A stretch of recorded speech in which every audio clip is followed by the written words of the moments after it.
My friend, has this ever happened to you? 28? Yeah, it hits.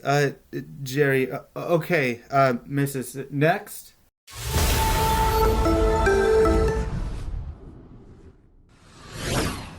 Welcome, scholars, storytellers, and fellow babysitter DMs. This is a Level Up Corner, led by yours truly, Wizo, as we delve into all the tips and tricks about Dungeons and Dragons. Today, we are going to talk about how to make combat more interesting. And I have 10 tips and tricks that should help you out, my friend.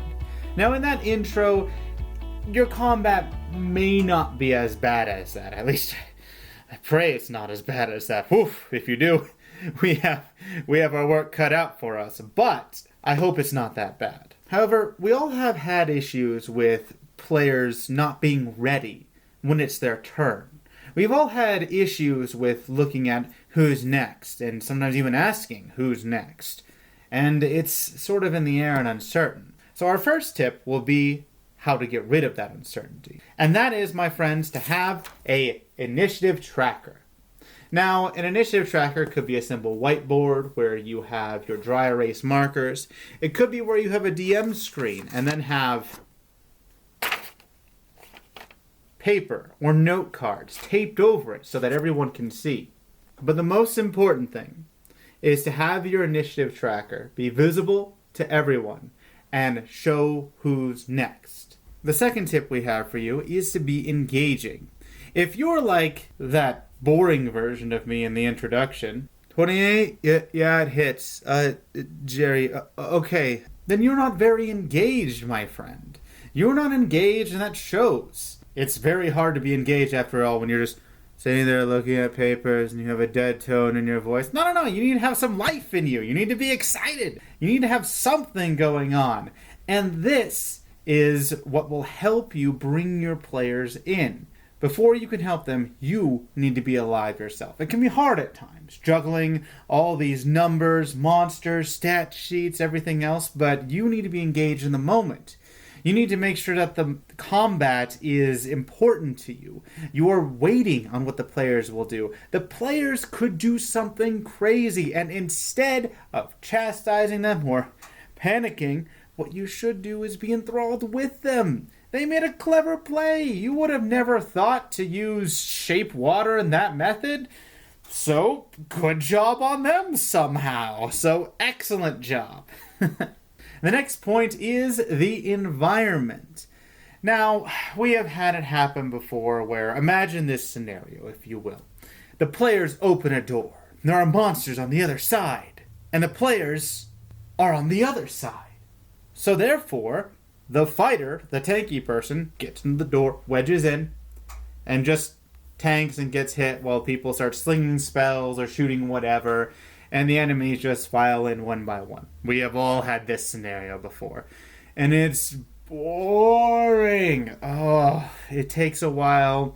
There's nothing interesting that happens in combat. You just crunch numbers, and why are we even here? Now imagine, if you will, in that scenario, that the creatures were midway into the next room. They didn't charge the player, and they're smiling and smirking at them. The players decide, well, we'll just shoot them. So they get close to the door, and surprise! The walls open as there are 3 passages. One from the front, where they already saw, one from the left side, and one from the right side, as monsters are streaming in. There are now 6 monsters, like you intended, but there are 2 from one passage, 2 from another, and 2 from the other angle. They come in with a pincer, and they're hit with 3 different areas. Now the tank can't just tank everything. He has to choose where he's going to be, who he's going to help. The ranged people have to reposition, move around. The melee damage, the rogue, might have to actually off-tank for other casters. You might be weaving in and out. The combat is already so much more interesting because the environment is different.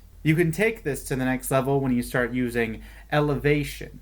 You can make sure that enemies are shooting from a higher vantage point, to where the players have to leap up in order to fight them, where they'll have to rely on the ranged characters to take care of it. But the ranged characters are shooting at creatures that are in light cover. In fact, you could even start adding small little barricades here and there. Small little stalactites or rocks could add cover. And adding 10% chance to miss is a bit bigger than you'd think. It, especially at low levels, makes people pause, makes people have to realize that they need to think more, they need to do more. They'll start going behind cover, and they'll start trying to figure things out, and your players will become more intelligent. There are many different ways you can use the environment, but please, please, oh please, do not make it to where the players just sit in a door and fight from there. Ugh, it's awful. Speaking of making combat more interesting, you can do that with your descriptions. Instead of saying they have a 28 to hit, say that when they bring their sword down, the person tries to parry, but you definitely go past and stab them in the shoulder. And if it's a low damage, you graze their shoulders, they pull back. Two different scenes play right in your head. If they deal a lot of damage to that player or that enemy, and then it's sunk into their shoulder blade. But if it's a graze, it only grazes past because they have a lot more health. This makes the combats come more alive and seem more realistic, but you don't need to do this with only weaponry. You can do this with spells. In fact, spells lend themselves even more to this. When players cast their spells, you can ask them, what does that look like? What does that look like, my friend? When you cast your color spray, is it just 1,000 different colors? Is it one color that just goes out and overwhelms their senses? When you cast magic missiles, are they 3 blue balls, or are they something different? If they're a warlock that can somehow cast a magic missile, or actually, let's make it even better, a warlock who can cast Eldritch Blast, and they're an old one, you can make small little like tendrils or tentacles come in through the center of their Eldritch Blast when they hit. Just make it cool and make it personalized. Now my recommendation is to give your players a chance to give these descriptions life, if possible, but if they can't, add a little flair here and there. Try to only make it 1 to 2 sentences max, maybe 3 to 4, but don't go past that. You don't want to over-describe everything. And you don't need to just give these descriptions every single time. Just enough, just a little spritz in here and there to make the combat come alive without becoming a slog. The 5th tip I have for you is to involve tactics. Now, tactics are rarely seen in D&D. After all, magic is a thing. Magic exists. Magic makes it so you can't just line up a whole bunch of people in a line and then slowly march forward. That there are fireballs, okay? That doesn't work. That doesn't work. Soldiers don't have enough health that they'll just die, so What you can do is you can make your units have interesting tactics, especially for humanoids. For example, let's say that your players are going through a wilderness. Why in the world would anyone in their right mind try to engage these well-armed, adventuring people in melee? Or in combat in general? Why not just shoot and run? When they're weak, when they are camping, hit and run. It's very annoying. Very annoying. But it makes the players come after them. It makes the players be led into traps. It makes the players be led into a whole bunch of situations that they don't like. You could also have it for lower level parties where tactics are still more applicable. For example, let's say that the party has been scouted by an enemy group. The party does not have any high level casters, or even any casters that can cast fireball or web. They rely on single target damage, of course, like any true caster would. Well, have a unit meet them in a hallway and actually have a phalanx formation. Adapt tactics to your players. Sometimes, yes, some tactics can be flawed. And you could even have players exploit these tactics. For example, if the players found a scroll of web or they picked up a new web spell recently and the orcs come down the hallway in a phalanx formation, well, they'll be in for a bit of a surprise and your players will feel clever. It will encourage them to diversify their magics and their ways to address combat. So, this isn't a bad thing, even if they overcome your tactics. It makes your players think. It makes the combat more interesting. But we can't just have engagements going around willy-nilly. After all, when you roll on that random encounter table and you have them encounter 3 random encounters in a row, no one likes that, unless they had a point. You see, every single encounter should have a purpose. Yes, our number 6 point is that every single encounter should have a purpose. Even if it's a random encounter, it's telling the players what's in the area. It's telling players what to expect. They face an owl bear in the forest. Okay, this forest is not normal. Have that owl bear be connected to a greater plot or scheme. Maybe the owl bear escaped and the players can track it to the actual hideout of where they're trying to go. You could have the players fight a formation of orcs in a hallway, and it shows them that this is an organization, that these orcs are trained, militarized, and organized so that they are going to face a warlord villain, someone who is keen on conquering. And for this, every single fight that you give them should have a purpose. You cannot make it so that they just face random encounters. That's boring. Who wants to play that? Give them a reason to fight. Give them something they can glean from it. And every fight will gain a little bit of luster. Now, our next key point is to make sure that there's not just one encounter a day. This is a typical issue that we've had in D&D. There are such things as short rests. I'm sure it's new news to a lot of you DMs out there. Or at least it seems like it's new news, because a lot of DMs have had just that one encounter a day, and that is problematic. One encounter a day is alright if you've told the players beforehand it will be one encounter. This is for like a boss, or this is an extremely long drawn out encounter, which is the equivalent of 7 or so. And it's a long stretch. But other than that, you should never just have one encounter a day. And here's the reasons why. 1, class balance. If you have one encounter a day, warlocks are automatically worse than every other class. Monks, to a certain degree too. Fighters, also to a certain degree. There are quite a few others that regain their special abilities through short rests. And if you just have one encounter per day, then you obviously want to be a class that relies on long rest recuperation, because you're not losing anything. There's no threat of you running out of resources before that encounter. In fact, why you want to have more than one encounter is to make players think, make combat more interesting by not allowing them to blow the enemy up with everything they have. If they are going to start the day with 17 spells, don't let them do 17 fireballs in one encounter. Make them have to think, rationalize, spread it out. Is this the last encounter? Will it be the last encounter? Should I use this spell? Can I maximize it? Can I not? Why can't I? Make them start thinking these things in combat. Add some extra layers of depth to it for those long rest classes, or at least the classes that get their abilities back per long rest. Your next trick, my friends, is that you need to challenge the players. Now, I know this sounds like an obvious one, low-hanging fruit, right? But think about it for a second. Almost everything we've been doing is finding a way to challenge the players. So how would you do that? Well, we've talked about environments, we've talked about tactics and more, but we haven't talked about the potential downside to this. The potential downside is that you get so fixated on tactics and the environment that you don't make encounters actually challenging. You make them tailored.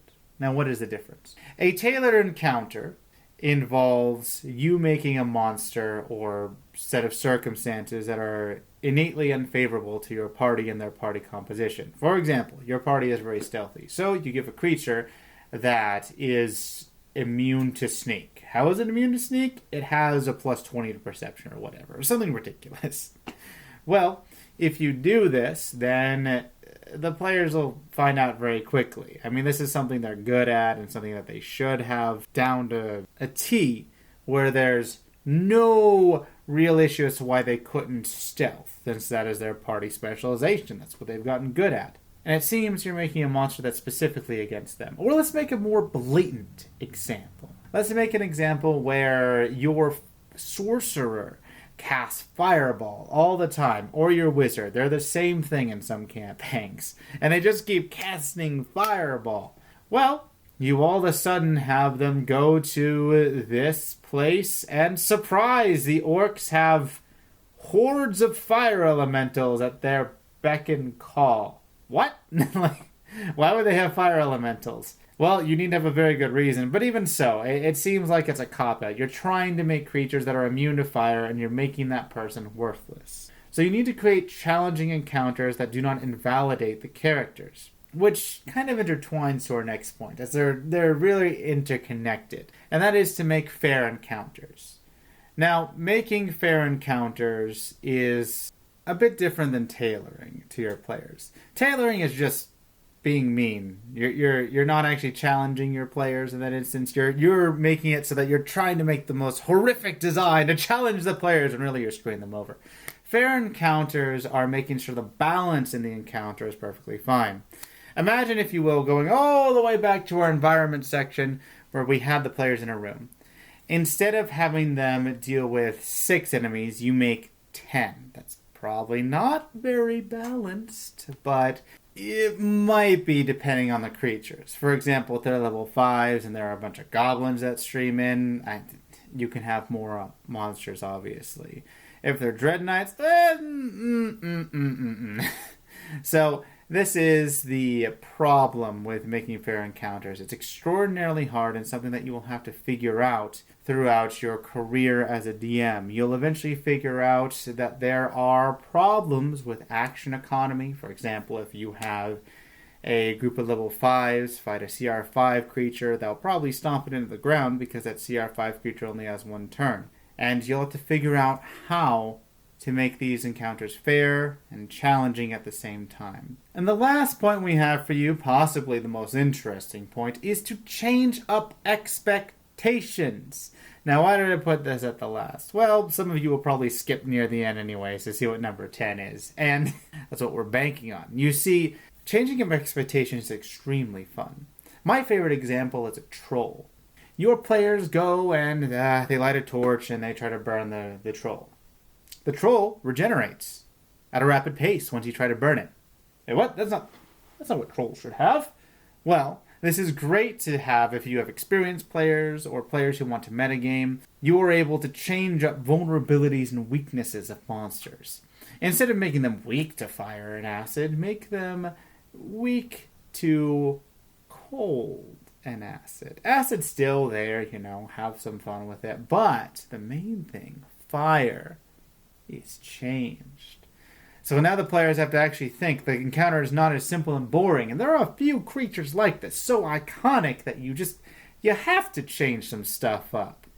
You have to. For example, a Hydra, you can make it so that instead of a head regrowing when it's cut off, make it so that a head explodes or something. Make it so that it's weird. Give the Hydra some dragon breath. Probably broken and will need some adjustment, but you could do so to make things far more interesting and fun.